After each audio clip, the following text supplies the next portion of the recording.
வணக்கம். அமரர் கல்கி அவர்களின் சிவகாமியின் சபதம் பாகம் 3 பிக்ஷுவின் காதல். அத்தியாயம் 1 அழியா மதில். வாதாபி சக்கரவர்த்தி புலிகேசியின் படைகள் மகேந்திர பல்லவரின் காலத்தில் காஞ்சி கோட்டையை முற்றுகையிட்டது தென்னாட்டின் சரித்திரத்தில் பிரசித்தி பெற்ற சம்பவம். ஏறக்குறைய 8 மாத காலம் அந்த முற்றுகை நீடித்திருந்தது. எனினும் காஞ்சி கோட்டையின் மதில்கள் கண்ணி அழியாமல் கம்பீரமாக தலை தூக்கி நின்றன. வாதாபி படையை சேர்ந்த வீரன் ஒருவன் கூட காஞ்சி கோட்டைக்குள்ளே கால் வைக்கவும் முடியவில்லை.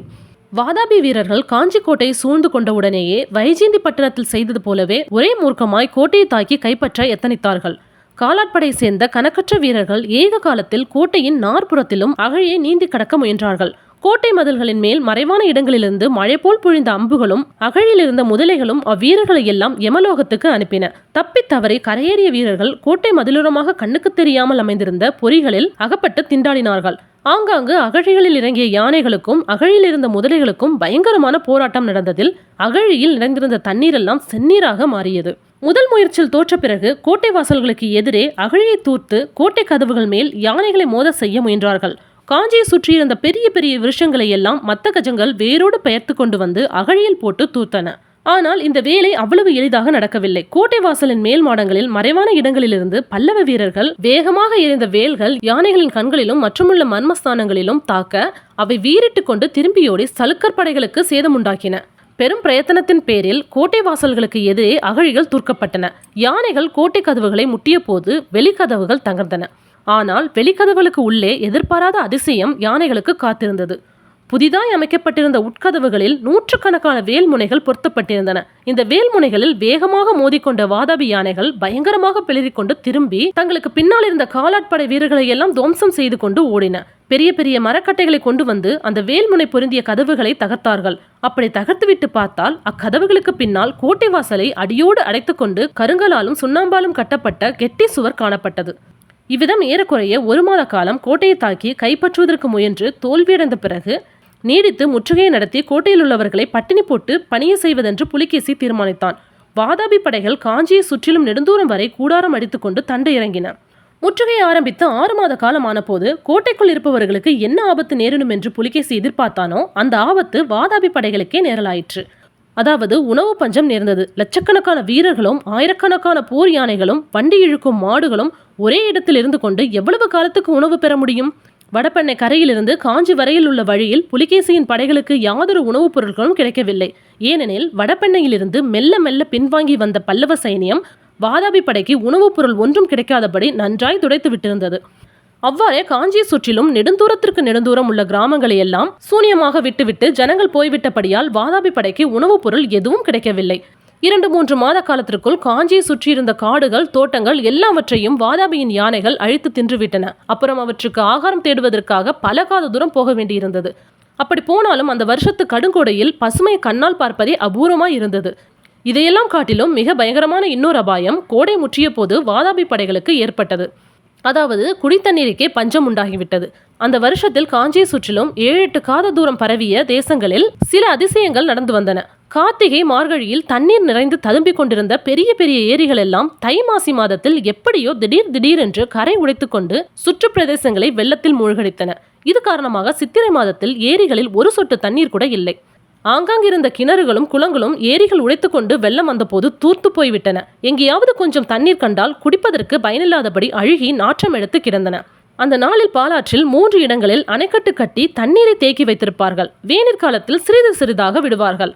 இந்த வருஷத்தில் அந்த தேக்கங்களை முன்னமே உடைத்து விட்டிருந்தபடியால் கோடை காலத்தில் பாலாறும் வறண்டு போய்விட்டது. பாலாறு வறண்ட காரணத்தினால் காஞ்சியையும் கடலையும் ஒன்று சேர்த்த கால்வாயிலும் தண்ணீர் வற்றி போய்விட்டது. கோட்டையை சுற்றியிருந்த அகழி தண்ணீரோ இரத்தமும் நினமும் சேர்ந்த சேற்றுக்குட்டையாக மாறியிருந்தது. எனவே வாதாபியின் லட்சக்கணக்கான வீரர்களுக்கும் யானைகள் குதிரைகள் மாடுகள் எல்லாவற்றிற்கும் பாலாற்றில் ஊற்றெடுத்தே குடித்தண்ணீர் கிடைக்க வேண்டியிருந்தது. பசி தாகங்களின் கொடுமையினால் போர் யானைகள் அவ்வப்போது வெறிப்பிடித்து சிதறியோட அவற்றின் கால்களில் மிதிப்பட்டு வீரர்கள் பலர் யமலோகம் சென்றார்கள். ஆனி மாதத்திலே ஒரு நாள் வராக கொடி வானலாவ பறந்த கூடாரத்துக்குள்ளே புலிகேசியின் யுத்த மந்திராலோசனை சபை கூடிற்று. முன்னே வடபெண்ணை நதிக்கரையில் நாம் பார்த்த அதே படைத்தலைவர்கள் 7-8 பேர் எதிரில் விரித்திருந்த கம்பளத்தில் உட்கார்ந்திருக்க வாதாபி மன்னன் தங்க சிங்காதனத்தில் கம்பீரமாக அமர்ந்திருந்தான். முன்னை காட்டிலும் புலிகேசியின் முகத்தில் கடூரமும் கோபமும் அதிகமாக கொதித்து கொண்டிருந்தன. படைத்தலைவர்களை பார்த்து அவன் கூறினான், இந்த மகேந்திரவர்மனுக்கு தகப்பன் பெயர் சிம்ம விஷ்ணு, மகன் பெயர் நரசிம்மன். ஆனால் மகேந்திரனோ வெறும் நரியாக இருக்கிறான். வலையில் நரி புகுந்து கொள்வது போல் இவன் கோட்டைக்குள்ளே புகுந்து கொண்டிருக்கிறான். நரி வலையிலிருந்து வெளியே வரும் என்று எத்தனை நாளைக்கு தான் காத்து கொண்டிருப்பது? உங்களில் யாருக்காவது ஏதாவது யோசனை தோன்றுகிறதா? படைத்தலைவர்கள் மௌனமாயிருந்தார்கள். ஒருவராவது வாய் திறந்து பேச துணியவில்லை. ஏன் எல்லோரும் மௌனம் சாதிக்கிறீர்கள்? வெற்றி மேல் வெற்றி கிடைத்துக் கொண்டிருந்த போது நான் நீ என்று எல்லோரும் யோசனை சொல்ல முன்வந்தீர்கள். யோசனை தேவையா இருக்கும் போது வாயை மூடிக்கொண்டிருக்கிறீர்கள். ஆஹா, நமது பிக்ஷு மட்டும் இப்போது இருந்திருந்தால் என்று சொல்லி புலிகேசி பெருமூச்சு விட்டான். சபையில் ஒருவன், பிரபு, பிக்ஷுவை பற்றி எந்த விதமான தகவலும் வரவில்லையா என்று கேட்டான். பிக்ஷுவிடமிருந்து செய்தி வந்து நெடுங்காலம் ஆகிற்று. வடைப்பெண்ணை கரையில் வஜ்ரபாகு என்னும் களப்பால தலைவனிடம் அனுப்பிய ஓலைக்கு பிறகு அவரிடமிருந்து ஒரு தகவலும் இல்லை. மதுரை பாண்டியனை பார்ப்பதற்கு அவர் போயிருந்த சமயத்தில் ஏதேனும் நேர்ந்து விட்டதோ என்னவோ. ஆஹா, பிக்ஷு மட்டும் இப்போதிருந்தால் உங்களைப் போல் விழித்து கொண்டிருப்பாரா? ஒற்றர் தலைவரே, புத்த பிக்ஷு என்ன ஆகியிருப்பார் என்று கண்டுபிடிக்கும்படியாக 8 மாதத்திற்கு முன்னாலேயே சொன்னேனே. இதுவரையில் ஏதாவது தகவல் கிடைத்ததா என்று கேட்க ஒற்றற்படை தலைவன் தலை குனிந்து நின்றான். பிறகு புலிகேசி அங்கே எல்லோருக்கும் முதலில் இருந்தவனை பார்த்து, சேனாதிபதி, உமக்கு என்ன தோன்றுகிறது? முற்றுகையை தொடர்ந்து நடத்த வேண்டியதுதானா? மகேந்திர பல்லவனை பணிய செய்ய இன்னும் எத்தனை காலம் பிடிக்கும் என்று நினைக்கிறீர்கள் என்று கேட்டான். அதற்கு வாதாபி சேனாதிபதி, மதில் மேல் காணப்படும் பல்லவ வீரர்கள் கொஞ்சம் கூட வாட்டமின்றி கொழுத்தே காணப்படுகிறார்கள். ஆனால் நம்முடைய வீரர்களுக்கு இப்போது அரை வயிறு உணவுதான் கொடுக்கிறோம். இன்னும் 1 மாதம் போனால் அதுவும் கொடுக்க முடியாது. சுற்றுப்புறத்தில் 10 காத தூரத்திற்கு ஒரு தானிய விதை கூட கிடையாது என்றார். புலிகேசின் முகத்தில் கோபம் கொதித்தது. ஆமாம், எப்போது பார்த்தாலும் இந்த பஞ்சப்பாட்டு தான். இம்மாதிரி மூக்கால் அழுவதை தவிர வேறு ஏதாவது யோசனை சொல்வதற்கு இங்கே யாரும் இல்லையா என்று கோபக்குரலில் புலிகேசி கேட்க படைத்தலைவர்களில் ஒருவன், பிரபு, காவேரி கரையில் 6 மாத காலமாக பாண்டியராஜா காத்து கொண்டிருக்கிறார். சோழவள நாட்டில் சென்ற வருஷம் நன்றாக விளைந்த தானியம் ஏராளமாக இருக்கிறது.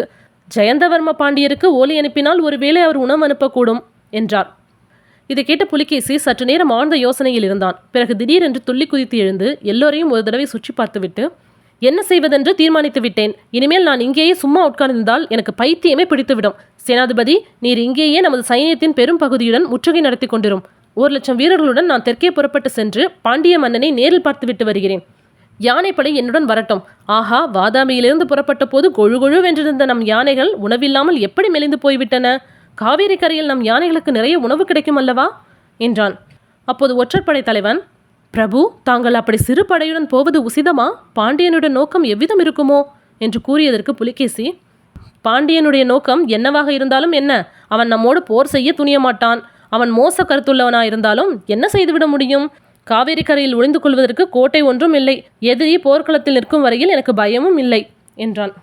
ஹாய் ஃப்ரெண்ட்ஸ், உங்களுக்கு இந்த கதை பிடிச்சுன்னா லைக் பண்ணுங்கள், ஷேர் பண்ணுங்கள், மறக்காமல் சப்ஸ்கிரைப் பண்ணுங்கள். தேங்க்யூ.